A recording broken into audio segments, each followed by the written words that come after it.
Soul land 3 के last part के and में हमने देखा कि क्लास 0 श्रेक परीक्षा की तैयारी में विद्रोही आत्मा आरोहण मंच में प्रवेश करती है, जहां टैंग वुलिन नेतृत्व करते हुए टीम को सतर्कता से आगे बढ़ाता है। असामान्य शांति ये संकेत देती है कि क्षेत्र में कोई अत्यंत शक्तिशाली आत्मा जानवर मौजूद है, जिससे एक बड़े संघर्ष की आहट मिलती है। तो चलिए वीडियो शुरू करते हैं। जैसे ही तांग वुलिन के मुंह से शब्द निकले, गु युए ने एक हरी रोशनी को सर्पिल रूप में आकाश की ओर उछाल दिया। वो रोशनी एक हरे भरे पक्षी में बदल गई, जो उड़ते हुए आकाश को चीरता हुआ क्षितिज में विलीन हो गया। एक क्षण बाद दूसरी रोशनी निकली, फिर तीसरी और चौथी। वे सभी अलग अलग दिशाओं में उड़ गईं। तांग वुलिन किसी भी दिशा में आगे बढ़ने से पहले टोही के नतीजों की प्रतीक्षा करता रहा। यद्यपि प्रारंभिक स्पिरिट असेंशन प्लेटफॉर्म में खतरा अपेक्षाकृत कम था, फिर भी कुछ भी गलत हो सकता था। यदि उनका सामना फिर से किसी 100 वर्षीय डस्क गोल्ड रेड क्लॉ भालू से हो गया, जैसा कि उनकी पहली यात्रा में हुआ था, तो क्लास 0 फिर से भारी संकट में पड़ जाती। ऐसा सोल बीस्ट अत्यंत दबदबे वाला था। उसके एक ही पंजे के वार से उनकी जान जा सकती थी। ये शेरों का झुंड है। आधे मिनट से भी कम समय में गु युए ने सूचना दी। बाईं ओर से उनकी गतिविधि महसूस हो रही है। वे ब्लेजिंग डेमन लायन थे। वे स्पिरिट असेंशन प्लेटफॉर्म के शीर्ष शिकारी जीवों में से एक थे, और पहली रिबेलियन अवधि की यात्रा के दौरान उन्होंने ही उनका पीछा किया था। तांग वुलिन ने गु युए की ओर देखा। क्या तुम उनकी संख्या का अंदाजा लगा सकती हो? गु युए ने आवाज धीमी कर दी। उनके पैरों के निशानों से लगता है कि लगभग 15 हैं, शायद उससे भी ज्यादा। तांग वुलिन की आंखें संकरी हो गईं और उसका दिमाग तेजी से योजना बनाने लगा।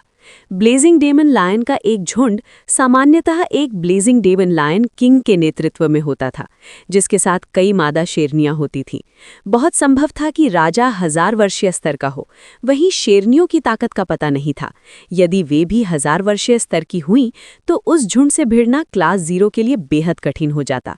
ऐसी लड़ाई में उनके बिना घायल हुए निकलने की संभावना बहुत कम थी। हम दूसरी दिशा में जाएंगे। थोड़ी हिचक के बाद तांग वुलिन ने अपना संकल्प पक्का कर लिया। कैप्टन, हम कर सकते हैं। मुझे अब भी याद है कि पिछली बार उन्होंने हमें कैसे कुचल दिया था। अब हमारी बारी है। शिए ने उम्मीद भरी नजरों से तांग वुलिन को देखा। तांग वुलिन ने भौएं सिकोड़ ली। अगर 2 या उससे ज्यादा 1000 वर्षीय बीस्ट हुए तो हम मुसीबत में पड़ जाएंगे। मैं सबको जोखिम में नहीं डाल सकता। स्पिरिट असेंशन प्लेटफॉर्म में भी वह अपनी पूरी टीम के लिए जिम्मेदार था। शिए बोला, कैप्टन, ऐसे सोचिए, अब इस प्लेटफॉर्म में शायद ही कुछ ऐसा है जो हमें चुनौती दे सके। अगर हमें आगे बढ़ना है तो दबाव झेलना होगा। आखिर ये स्पिरिट असेंशन प्लेटफॉर्म ही है, कोई असली युद्ध क्षेत्र नहीं। अगर कोई चीज़ हमें चुनौती दे सकती है तो हमें कोशिश करनी चाहिए। मुझे लगता है कि 2000 वर्षीय बीस्ट भी हों तो हम संभाल लेंगे। तांग वुलिन ने अपनी नज़र गु युए की ओर मोड़ी। तुम क्या सोचती हो? गु युए ने कहा। मैं शिए से सहमत हूँ। बिना कठिनाइयों का सामना किए हम बेहतर नहीं बन सकते। चलो कोशिश करते हैं। अगर हम मुकाबला नहीं कर पाए तो भाग सकते हैं। अंत में तांग वुलिन ने शू शाओयान की ओर देखा। वह खिलखिलाकर बोली, कैप्टन, आप जो कहेंगे मैं वही मानूंगी। तांग वुलिन ने आकाश की ओर देखा। गु युए, टोही की जिम्मेदारी तुम्हारी है, लेकिन सुरक्षित दूरी बनाए रखना। हम रात होने पर शुरू करेंगे। अपने निर्णयों में दृढ़ होने के बावजूद वह कभी अपनी टीम की सुरक्षा को नहीं भूलता था। जैसे ही रात ने क्षितिज पर अपने पंख फैलाए, शू शाओयाव की पूरी क्षमता जाग उठेगी। उसका स्टार व्हील आइस स्टाफ दूसरी रिंग से और भी सशक्त हो जाएगा। इसके साथ ही उनकी कुल क्षमता में जबरदस्त वृद्धि होगी। इसके अलावा अग्नि तत्व की सघनता घटने के कारण रात में ब्लेजिंग डेमन लायन भी कमजोर पड़ जाते थे। गु युए ने पहले से भी बड़ा एक पवन पक्षी बुलाया और उसे शेरों की ओर भेज दिया। तांग वुलिन ने मुड़कर उसी दिशा में धीरे धीरे और चुपचाप आगे बढ़ना शुरू किया। प्रारंभिक स्पिरिट असेंशन प्लेटफॉर्म में वे ही थे जो 1000 वर्षीय ब्लेजिंग डेमन लायन का सामना करने का साहस रखते थे। पूरी तरह से 3 रिंग वाली सोल मास्टर से बनी अन्य टीमें तो 1 मिनट भी नहीं टिक पाती। लेकिन तांग वुलिन का समूह आत्मविश्वास से भरा हुआ था। वे दोपहर में आए थे और अब शाम ढलने वाली थी। ये भी एक कारण था कि तांग वुलिन ने ये जोखिम उठाने का फैसला किया। शिए शिए और गू युए दोनों के पास 3 रिंग थी और वे और अधिक स्पिरिट ऊर्जा अवशोषित करने की पर्याप्त क्षमता रखते थे। तांग वुलिन की अपनी 2 रिंगों में ही 4000 वर्षों की स्पिरिट ऊर्जा समाई हुई थी। वू झांगकोंग के सावधानी से की गई गणनाओं के अनुसार तांग वुलिन अधिकतम 5000 वर्षों की स्पिरिट ऊर्जा धारण कर सकता था। जब उसे तीसरी रिंग मिल जाएगी तो उसकी सीमा 6000 वर्ष तक बढ़ जाएगी। लेकिन वू झांगकोंग ये नहीं जानते थे कि उनके शिष्य का लक्ष्य इससे कहीं आगे का था। तांग वुलिन समझता था कि दूसरी सील तोड़ने का क्या मतलब है। इससे उसके शरीर की स्पिरिट ऊर्जा सहन करने की क्षमता नए स्तर तक पहुंच जाएगी। भीतर ही भीतर वह सोच रहा था कि क्या वह तब इतनी ऊर्जा अवशोषित कर पाएगा कि उसकी स्पिरिट सोल 10,000 वर्षीय स्तर तक विकसित हो जाए। कम से कम वह उस लक्ष्य के और करीब पहुंच जाएगा। किसी भी हालत में वह अपनी चौथी रिंग के लिए 10,000 वर्षीय स्पिरिट सोल के साथ फ्यूजन करने की योजना बना चुका था। वू झांगकोंग के मार्गदर्शन में क्लास 0 के छात्रों का दृष्टिकोण अब अपने साथियों से कहीं आगे निकल चुका था। चारों का लक्ष्य बैटल आर्मर मास्टर बनना था, एक ऐसा ऊंचा लक्ष्य जिसके बारे में सामान्य सोल मास्टर्स कभी सोच नहीं पाते। चारों शेरों की ओर सतर्क शिकारी की तरह बढ़े। तांग वुलिन हर कदम पर सबसे उपयुक्त रास्ता चुनता गया, दिशा को निरंतर समायोजित करता गया। उन्हें शेरों की हवा की विपरीत दिशा में रहना था ताकि उनकी गंध का पता न चले। यदि हवा की दिशा अचानक बदल गई तो ब्लेजिंग डेमन लायन किंग उन्हें सूंघ लेता। ब्लेजिंग डेमन लायन का एक झुंड प्रारंभिक स्पिरिट असेंशन प्लेटफॉर्म में सबसे शक्तिशाली अस्तित्वों में से एक कहलाने के योग्य था। उनके पास पहुंचते समय तांग वुलिन की टीम को कोई और सोल बीस्ट नहीं मिला। वे हमसे लगभग 1 किलोमीटर आगे हैं, वे आराम कर रहे हैं और किसी तरह की हलचल नहीं है, गू युए ने रिपोर्ट दी। तांग वुलिन रुक गया। हम यहीं रात होने तक इंतजार करेंगे। एक पल में ही शिए शिए एक पेड़ की ऊंची शाखाओं में दिखाई दिया, छिपकर आसपास की निगरानी करते हुए। दूसरी ओर शू शाओयान और गू युए बैठकर आराम करने लगी, जबकि तांग वुलिन पहरा देता रहा। सभी को अपने काम पता थे, किसी को आदेश देने की जरूरत नहीं थी। समय बीतता गया और जल्द ही रात का अंधेरा छा गया। गू युए अभी भी ध्यान में थी, जो इस बात का संकेत था कि ब्लेजिंग डेमन लायन अभी तक हिले नहीं थे। अचानक उसकी भौहें सिकुड़ गईं और उसकी आंखें खुल गईं। वह तांग वुलिन की ओर मुड़ी। हूँ? तांग वुलिन ने प्रश्नवाचक नजर से उसकी ओर देखा। गू युए बोली, एक और ग्रुप का सामना शेरों से हो गया है, शायद जल्द ही लड़ाई छिड़ने वाली है। क्या शेर हमला कर रहे हैं या अभी रक्षात्मक स्थिति में है? तांग वुलिन ने तुरंत पूछा। गू युए बोली, अभी वे निष्क्रिय हैं, ये मुठभेड़ संयोगवश लगती है। अब हम क्या करेंगे? हम अंदर जाएंगे। तांग वुलिन की आंखों में चमक उभरी। किसी ने सवाल नहीं किया, सभी को उसके निर्णय पर विश्वास था। जैसे ही तांग वुलिन तेजी से आगे बढ़ा, बाकी तीनों भी उसके पीछे हो लिए। चारों एक साथ आगे बढ़े, अपनी सोल पावर की तरंगों को दबाते हुए ताकि अधिकतम गुप्तता बनी रहे। उन्होंने अपने मार्शल आर्मर को बुलाया नहीं ताकि उनकी स्थिति उजागर न हो। इसके बजाय वे जंगल में आगे बढ़ने के लिए केवल अपनी इंद्रियों पर निर्भर रहे। कुछ ही देर में शेरों की दहाड़ गूंज उठी और हवा में हल्की सी खून की गंध फैल गई। इसके बाद इंसानों की चीख पुकार सुनाई दी और सोल पावर की तरंगे फैलने लगीं।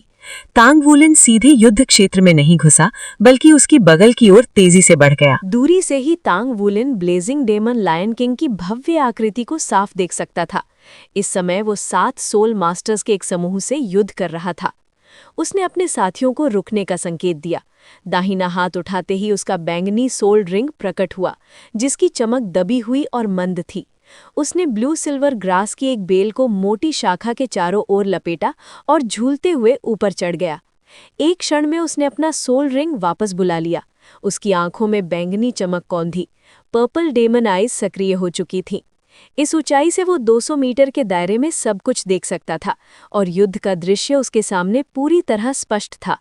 हालांकि एक शेर जमीन पर निष्क्रिय पड़ा था, मानो मर चुका हो, लेकिन बाकी शेरों ने सोल मास्टर्स पर उन्मत्त हमला बोल रखा था। सोल मास्टर्स के चारों ओर आत्मिक ऊर्जा घूम रही थी, जो उनकी शक्ति का प्रमाण थी। लड़ाई का अवलोकन करते हुए तांग वुलिन ने इस दल की शक्ति का आकलन किया। सभी 7 3 सोल रिंग वाले सोल एल्डर थे और उनमें से 2 के पास एक एक बैंगनी सोल रिंग थी। उनकी उम्र लगभग 20 वर्ष प्रतीत होती थी। स्पष्ट था कि वे इस ब्लेजिंग डेमन लायन से भिड़ने के लिए पूरी तैयारी से आए थे। मरे हुए सदस्य को शामिल करते हुए इस शेरों के झुंड में कुल 16 ब्लेजिंग डेमन लायन थे। उनके बीचों बीच अत्याचारी ढंग से खड़ा था उनका विशाल स्वामी, ऐसा प्राणी जो शुद्ध बल का प्रतीक था। युद्ध भूमि का दृश्य देखकर तांग वुलिन अनायास ही गहरी सांस ले बैठा। वास्तविकता निष्ठुर थी। उसने अनुमान लगाया था कि इस झुंड में कई हजार वर्षीय शेर हो सकते हैं, लेकिन अब जाकर उसे उनकी वास्तविक भयावहता का एहसास हुआ। बाकी बचे 15 ब्लेजिंग डेमन लायनों में कुल 4000 वर्षीय शेर थे, 3 शेरनियां और उनका राजा। राजा का विशालकाय आकार इस बात का संकेत था कि वो एक असाधारण 1000 वर्षीय सोल बेस्ट था। यदि उसकी शक्ति 3000 वर्षों से अधिक हुई तो ये शेरों का झुंड चलती फिरती आपदा के समान था। तांग वुलिन ने हाथों से संकेत देकर अपने साथियों को धैर्य रखने और जल्दबाजी न करने का निर्देश दिया। यदि ये मनुष्यों और सोल बीस्ट्स का वास्तविक युद्ध होता तो वे निस्संदेह दूसरी टीम को बचाने की पूरी कोशिश करते, लेकिन ये स्पिरिट असेंशन प्लेटफॉर्म था। यहाँ मृत्युओं का कोई वास्तविक अर्थ नहीं था। मायने रखता था केवल वो आत्मिक ऊर्जा जिसे वे अवशोषित कर सकते थे। इसी कारण तांग वुलिन पूर्णतः शांत रहकर स्थिति पर नजर बनाए हुए था। उसका आकलन सही निकला। स्पष्ट था कि सोल मास्टर्स के समूह ने इस झुंड को कम आंका था। शेरों के उग्र हमलों के नीचे एक के बाद एक हताहत होने लगे। नज़दीकी या दूरस्थ युद्ध ब्लेजिंग डेमन लायन दोनों में निपुण थे। झुलसाती लपटें उनके शक्तिशाली शरीरों को घेरे हुए थीं। हर शेर का आकार लगभग समान था, केवल उनकी लपटों का रंग उनकी साधना का संकेत देता था। 100 वर्षीय शेर तेज लाल अग्नि में लिपटे थे, जबकि 1000 वर्षीय शेर पीली ज्वालाओं से ढके हुए थे। 4 पीली ज्वालाओं से घिरे शेर झुंड में सबसे अलग दिखाई दे रहे थे। दुर्भाग्य से सोल मास्टर्स की टीम के लिए एक शेर को मारने के बाद उन्होंने पूरे झुंड का क्रोध को जगा दिया था। अब वे चारों ओर से घिर चुके थे, भागने का कोई रास्ता नहीं बचा था। फिर भी वे कमजोर नहीं थे। भारी नुकसान झेलने के बावजूद सोल मास्टर्स ने शेरों को गंभीर चोटें पहुंचाई थी। दोनों पक्षों के सदस्य एक एक करके गिरते जा रहे थे। अपंग कर देने वाले प्रहारों का आदान प्रदान हो रहा था। फिर भी ये साफ था कि मनुष्य पक्ष धीरे धीरे पिछड़ रहा था। तांग वुलिन इंतजार करता रहा। वो जानता था कि इतने शक्तिशाली झुंड को उकसाना आग से खेलने के समान है। लेकिन अब जब सातों सोल मास्टर्स शेरों को कमजोर कर चुके थे तो क्लास 0 के लिए परिस्थितियां अनुकूल हो रही थीं। वे शिकारी के बाद का शिकारी बन सकते थे। जब दोनों पक्ष एक दूसरे को लगभग नष्ट कर दे तब लाभ लूट सकते थे। तांग वुलिन बिना कोई आहट किए पेड़ से नीचे उतरा और जिए के कान में कुछ शब्द फुसफुसाए। जिए ने सुनते ही चेहरा सिकोड़ लिया, लेकिन अंत में उसने सिर हिलाया और अपने कप्तान को अंगूठा दिखाया। अगले ही पल वो अंधकार की चादर में विलीन हो गया। रात पूरी तरह छा चुकी थी। चांद रहित आकाश के नीचे प्राणघातक हवाएं गुर्राती हुई बह रही थी। सू सियाओयान और गु युए की ओर मुड़कर तांग वुलिन ने उन्हें निर्देश दिए। इसके बाद वो गु युए के साथ युद्ध भूमि की ओर चुपचाप बढ़ा, झाड़ियों की छाया का सहारा लेते हुए। 7 सोल मास्टर्स में से केवल 3 बचे थे, जिनमें से एक की चोटें अत्यंत गंभीर थीं। दूसरी ओर शेरों के झुंड में 2 घायल 1000 वर्षीय शेर और 4 मरे 100 वर्षीय शेर थे। चोटें घातक नहीं थीं, लेकिन उन्होंने उनकी शक्ति को सीमित कर दिया था। बचे हुए सोल मास्टर्स का नेता एक लंबा गठीला युवक था, लगभग 20 वर्ष का।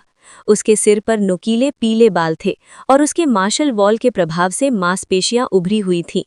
2.5 मीटर लंबा उसका शरीर किसी दैत्य के समान प्रतीत होता था।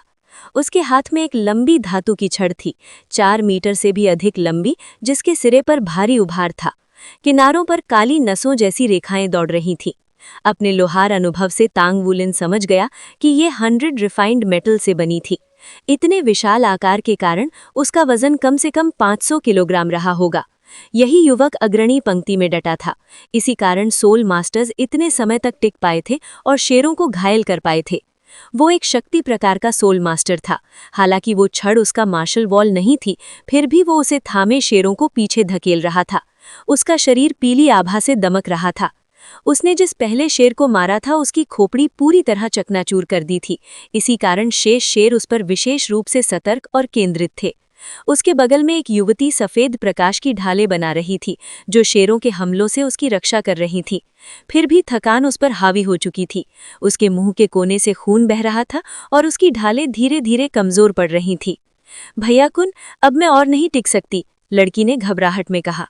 गर्जना करते हुए युवक ने छड़ घुमारी और 3 झपटते शेरों को पीछे धकेल दिया। भारी स्वर में उसने कहा, इस बार हमारी किस्मत बहुत खराब है। इतना शक्तिशाली ब्लेजिंग डेमन लायन झुंड मिल गया।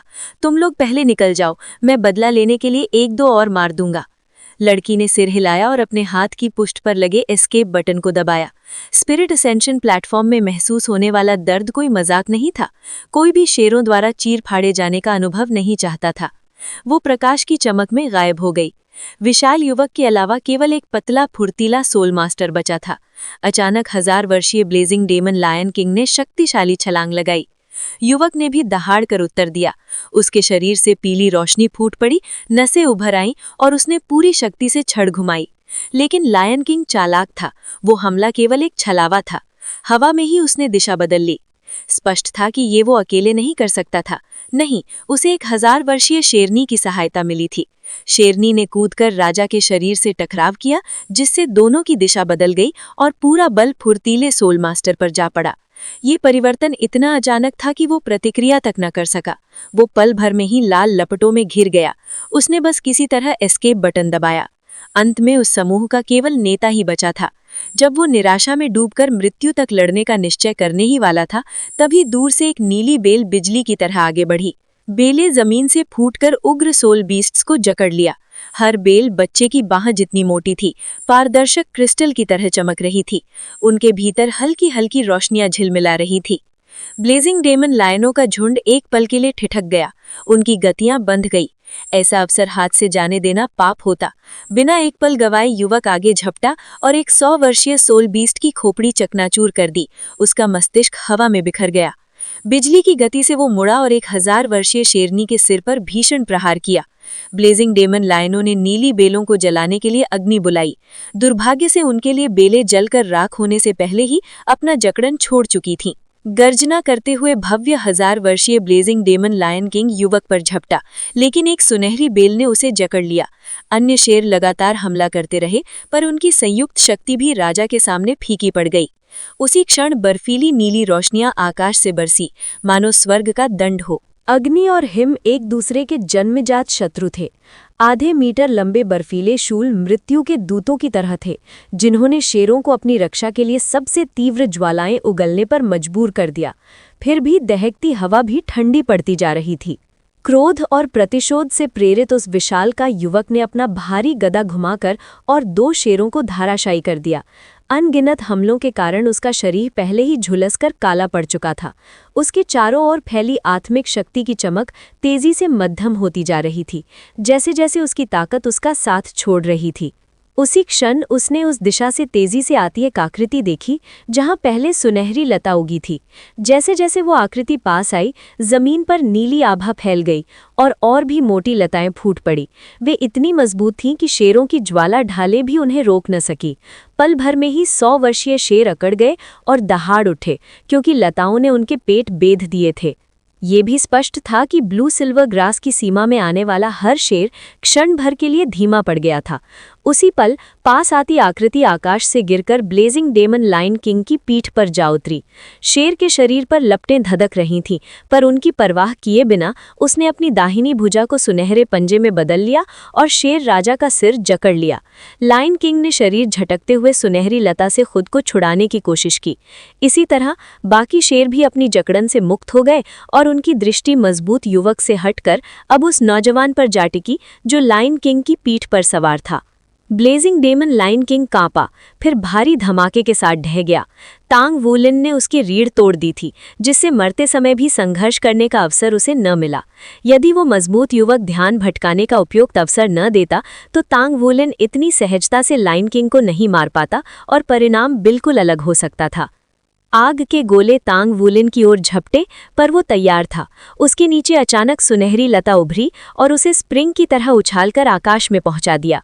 उधर शेरों पर एक विचित्र एहसास छा गया। बर्फीले शूलों की वर्षा असंख्य टुकड़ों में फट पड़ी और उभरते बर्फीले तूफान में घुल गई, जो बढ़ते बढ़ते पूरे शेर समूह को निगल गया। हालांकि अपने राजा की मृत्यु के बाद ब्लेजिंग डेमन लायन उन्मत्त हो चुके थे, पर वो दमनकारी हिम तूफान उन्हें पूरी तरह दबाए हुए था। युवक को आखिरकार समझ आ गया कि रक्षक आ चुके हैं और उसके होठों से राहत की सांस निकल पड़ी, मगर उस राहत के साथ ही गहरा आश्चर्य भी था। उसने साफ देखा था कि जिसने ब्लेजिंग डेमन लायन किंग को मारा, उसके पास केवल 2 आत्मछल्ले थे और दोनों ही बैंगनी, और फिर न जाने कहां से एक हिम तूफान उतर आया था। प्राथमिक स्पिरिट असेंशन प्लेटफॉर्म में सोल एल्डर ही ऊपरी सीमा थे, लेकिन किसी सोल एल्डर के पास इतनी भीषण मारक क्षमता होना असंभव था। हरी रोशनी में नहाई एक लड़की का दृश्य जो ऐसे सहजता से ब्लेजिंग डेमन लायन की ओर बढ़ रही थी मानो हिम तूफान मौजूद ही न हो, उसे पूरी तरह स्तब्ध कर गया। तूफान से अप्रभावित उसने हाथ उठाया और बर्फ का एक गोला बुलाया, जबकि आसपास का हिम तूफान सिमटकर उसी की ओर खींचने लगा। कुछ ही क्षणों में वो गोला 1 मीटर से अधिक व्यास का हो गया और उसकी सतह पर नुकीले कांटे उगाए। जाओ! बर्फ का गोला सीधे 1000 वर्षीय ब्लेजिंग डेमन लायन की ओर उड़ गया। शेर ने समय रहते प्रतिक्रिया की। उसने मुंह खोलकर ज्वालाओं की एक धार उस गोले की ओर उगल दी। जब बर्फ का गोला झुंड के बीच फटा तो एक प्रचंड धमाका गूंज उठा। वो असंख्य टुकड़ों में बिखर गया जो ओलों की तरह शेरों पर बरसे। क्या ये सब पहले से योजनाबद्ध था? अचानक आकाश जगमगाया और युवक का ध्यान उधर खिंच गया। तारों की रोशनी स्वर्ग से उतरकर शेरों पर छा गई। पहली नजर में उसका कोई असर नहीं दिखा। झिलमिलाती तारकीय चमक ने उन्हें घेर लिया और एक झटके में वो आपस में ही एक दूसरे को नोचने लगे।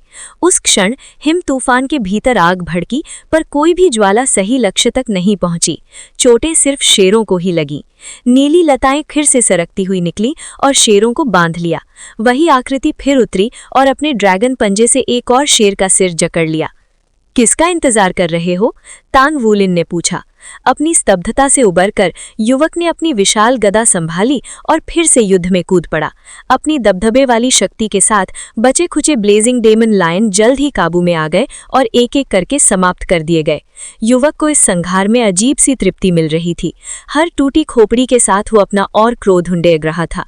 अचानक बड़ी बड़ी आंखों वाला वो नौजवान चिल्लाया, सावधान! युवक जवाब ही देने वाला था कि उसके गले में एक ठंडी सी अनुभूति दौड़ गई और फिर कुछ भी नहीं रहा। Spirit pagoda, spirit ascension platform का कक्ष 13। 6 युवक युवतियां एक स्क्रीन को घूर रही थीं। वो सोल एल्डर दस्ते के सदस्य थे जो ब्लेजिंग डेमन लायन के साथ की लड़ाई में नष्ट हो गया था। जब उन्होंने देखा कि सहायता पहुंच गई और शेरों का संहार हो रहा है तो वो सब खुशी से झूम उठे। लेकिन अचानक स्क्रीन काली हो गई। क्या हुआ? एक लड़की ने पूछा। लगता है कप्तान के साथ कुछ हो गया, एक और लड़के ने सदमे में कहा। यदि टीम का कम से कम एक सदस्य स्पिरिट असेंशन प्लेटफॉर्म में जीवित रहता तो वो स्क्रीन पर घटनाएं देख सकते थे। काली स्क्रीन का मतलब था कि उनकी पूरी टीम समाप्त हो गई है। स्पिरिट असेंशन प्लेटफॉर्म में अब एक भी सदस्य शेष नहीं रहा। निश्चित रूप से जब उन्होंने कमरे की जांच की तो युवक का बॉक्स खुला था। सामान्य अवस्था में भी उसकी लंबाई लगभग 2 मीटर से अधिक थी। कप्तान, आप ठीक हैं? उसके चिंतित साथी उसे घेर कर खड़े हो गए। धीरे धीरे उसने आंखें खोली और अपनी गर्दन सहलाई।